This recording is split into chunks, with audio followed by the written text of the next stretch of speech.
दोस्तों नमस्कार।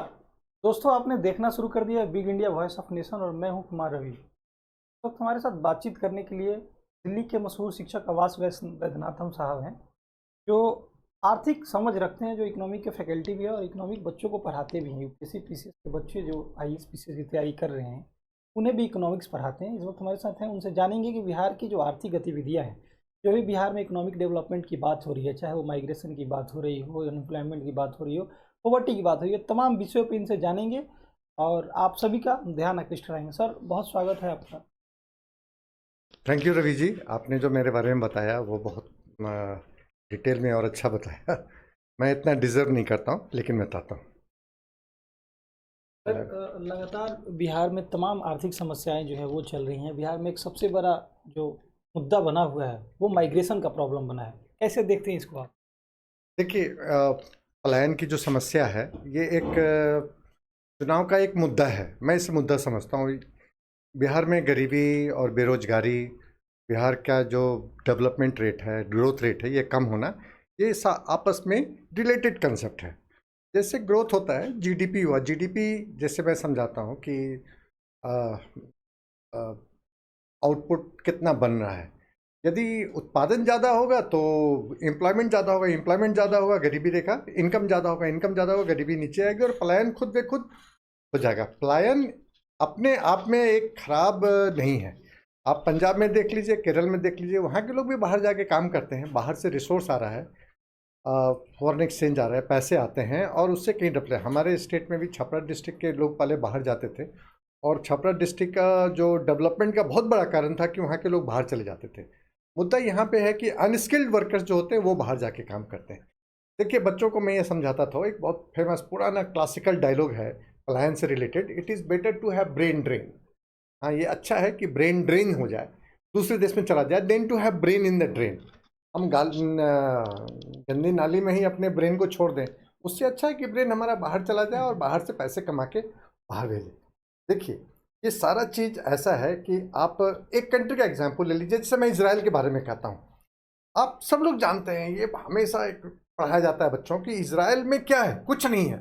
वहाँ पे सैंड है, पानी नहीं है, लेकिन यहाँ पे बड़े बड़े कॉरपोरेट हाउस हैं, बड़े बड़े कॉरपोरेट हैं। दुनिया का कितना बड़ा, इतना एक छोटा सा देश, कितने आपस में चारों तरफ दुश्मन है और उनसे लड़ रहा है और डेवलप कर रहा है। वहाँ का क्वालिटी ऑफ लाइफ देखिए। हमारे बिहार में तो बहुत कुछ है, वाटर रिसोर्सेज है, फर्टाइल लैंड है, ये है। तो यदि हम वहाँ के लोकल रिसोर्सेज को डेवलप करते हैं, लोकल रिसोर्स को डेवलप करते हैं, वोकल फॉर लोकल जो एक बहुत मुद्दा दिया भी, हाँ ये दिया गया था, ये बहुत बहुत मुद्दा है। कोटा का एग्जाम्पल ले लीजिए। कोटा में क्या है, लेकिन कोटा में एजुकेशन इंडस्ट्री डेवलप कर गया, अभी नीचे गया है लेकिन डेवलप कर गया। तो वो बिहार में हो सकता है। बिहार के शिक्षक हैं, बिहार के बच्चे हैं, बिहार में पर्यटन का बहुत सारा समूह है, जल संसाधन बहुत ज़्यादा है, उसका हम लोग उपयोग कर सकते हैं, इंडस्ट्री डेवलप हो सकती है। लगातार इन चीज़ों को तेजस्वी यादव भी इन पे लगातार इंसिस्ट कर रहे हैं। उन्होंने भी हाल के दिनों में एक इंटरव्यू में बताया था, न्यूज़ 24 के इंटरव्यू में ही, कि जब कोटा में जब बिहार के शिक्षक ही बच्चों को पढ़ा रहे हैं और कोटा में पढ़ने वाले भी बच्चे बिहार के हैं, तो क्या वो जो शिफ्टिंग जोन है वो बिहार में स्टेब्लिश नहीं हो रहा है? इसको कैसे देखते हैं, क्या लग रहा है? देखिए, मुद्दा तो फिर वही आ जाता है ना कि एक इंफ्रास्ट्रक्चर नहीं है हमारे पास। हमारे पास इलेक्ट्रिसिटी, वाटर, इसकी उत्तम व्यवस्था नहीं थी। अब थोड़ा इम्प्रूवमेंट हो रहा है, लेकिन जैसे जैसे आप बेसिक इंफ्रास्ट्रक्चर दीजिएगा, लोग बाहर नहीं जाएंगे, ये मेरी बात मान लीजिए, और बिहार में ही डेवलपमेंट हो। हाँ, ये इंफ्रास्ट्रक्चर पे आ जाता है। आप मैं मानिए कि आपने एक अच्छी सड़क बना दी, वो क्या होता है, एक लाइफलाइन होता है। हमें एक जगह से दूसरे जगह जाने में, आप पटना से किसी नॉर्दर्न बिहार के डिस्ट्रिक्ट में जाने या पटना से किसी सदर्न बिहार के डिस्ट्रिक्ट जाने में काफ़ी समय लग जाता है अभी भी, है ना। दिल्ली टू पटना जाने में अभी देखिए 12 घंटे का, ये एक 1000 किलोमीटर है। तो इंफ्रास्ट्रक्चर डेवलपमेंट होगा, इंफ्रास्ट्रक्चर डेवलपमेंट होगा तो यहाँ पे लोकल संसाधनों का विकास होगा, उद्योग बढ़ेंगे। जैसे कि मखाना बोर्ड है, हर जगह पोटेंशियल है। फूड प्रोसेसिंग इंडस्ट्री का बहुत ह्यूज पोटेंशियल है। हमारे पास संसाधनों की कोई कमी नहीं है।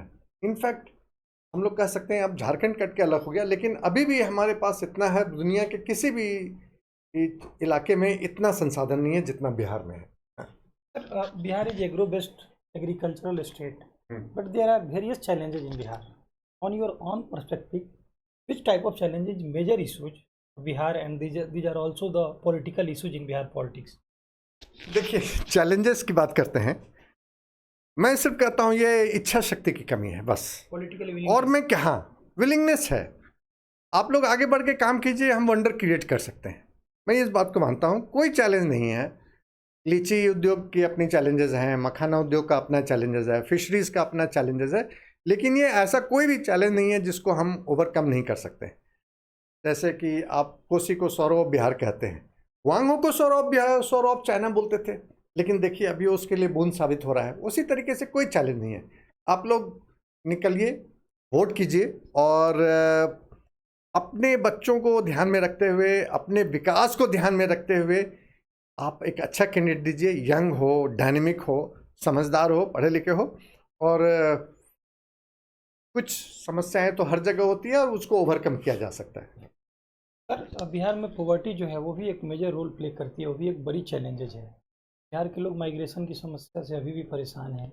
लगातार पॉलिटिकल इशूज भी माइग्रेशन बना है, क्योंकि आप एक इकोनॉमी के, अर्थशास्त्र के जानकार व्यक्ति हैं। आपने IAS PCS के बच्चों को भी पढ़ाया है, अर्थशास्त्र की एक अच्छी समझ रखते हैं।